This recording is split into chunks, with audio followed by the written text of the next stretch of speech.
আসসালামু আলাইকুম। আমাদের সামনে যে বাইকটা দেখতেছেন এটা হচ্ছে R15M। তো BS6। তো এই বাইকটার যে প্রবলেম, বাইকটির ইঞ্জিনের যে সাউন্ডের প্রবলেম, আর এখানে চলছে 27,714 কিলো। তো এই তো বাইকটার সাউন্ড শোনেন।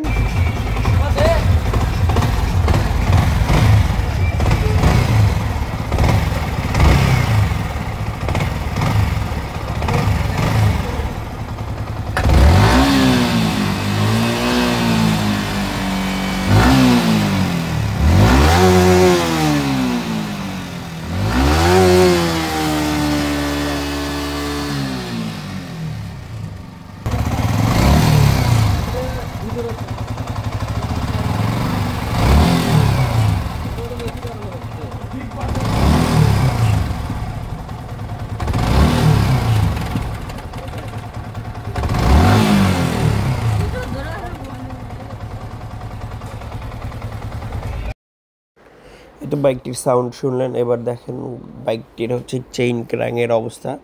চেইন ক্র্যাঙ্কটা একদম নষ্ট হয়ে গেছে। এখন আমরা যেটা করব সেটা হচ্ছে নতুন চেইন ক্র্যাঙ্ক এটা আমরা লাগাই দিব। আর এই বাইকটার আরেকটা সাউন্ডের যে প্রবলেম সেটা হচ্ছে টার্মিন চেন। আর একটা প্রবলেম হচ্ছে বাইকটির সাসপেনশনটা বেশি কাজ করে, এজন্য এটা আমরা রিপেয়ার করে নিব।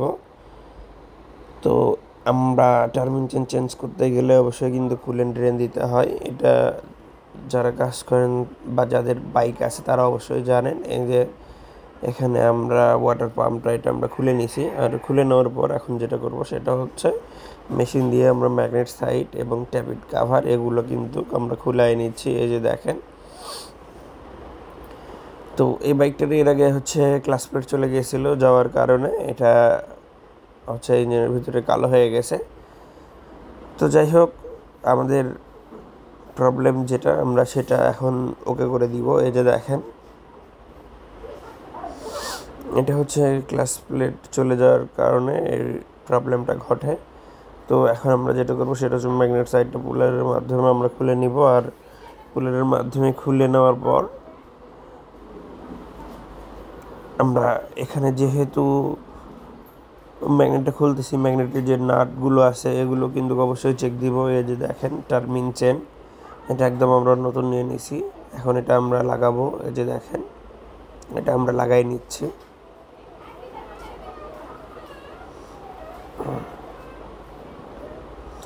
তো চেনটা একটু চিকন, সেক্ষেত্রে এখানে লাগাতে একটু প্রবলেম হবে। আপনাদের বোঝানোর সুবিধার্থে এখানে যে গার্ডারটা আছে, গার্ডারের যে 5mm এর এলকির নাট আছে এটা অবশ্যই কিন্তু একটু খুলাই নেবেন, তাহলে কিন্তু কাজের জন্য সুবিধা হবে। তো এই তো ছিল। এখন আমরা যেটা করবো সেটা হচ্ছে বাইকটির এগুলো সব কিছু সুন্দরভাবে আমরা সেট করে দিব। সঙ্গে হচ্ছে বাইকটার যে ভালভের যে ফ্রি প্লে সেটাও আমরা চেক দিব। যদিও ভালভের ফ্রি প্লে ঠিক আছে, তবুও আমরা ফিলার গেজ দিয়ে একটু চেক দিয়ে এটা আমরা সুন্দরভাবে লাগাই দিব। আর একটা জিনিস খেয়াল রাখতে হবে, লাগাইতে গিয়ে অনেক সময় ট্যাপিট কভারের রাবার একটু হয়ে লাগে, মানে বাঁকা আঁকা বাঁকা হয়ে লাগে, সেগুলো অবশ্যই খেয়াল রাখতে হবে। আর এগুলো বাইকের কাজগুলো পারাপারি করে হয় না, খুব ধীরগতি সময় নিয়ে কাজগুলো করতে হয়।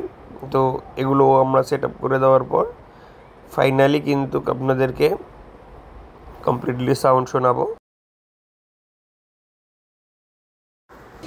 এখন বাইকটি ওকে হয়ে গেছে, এবার বাইকটির সাউন্ড শোনার পালা। এই যে দেখেন, আমরা এখন বাইকটির সাউন্ড শুনবো।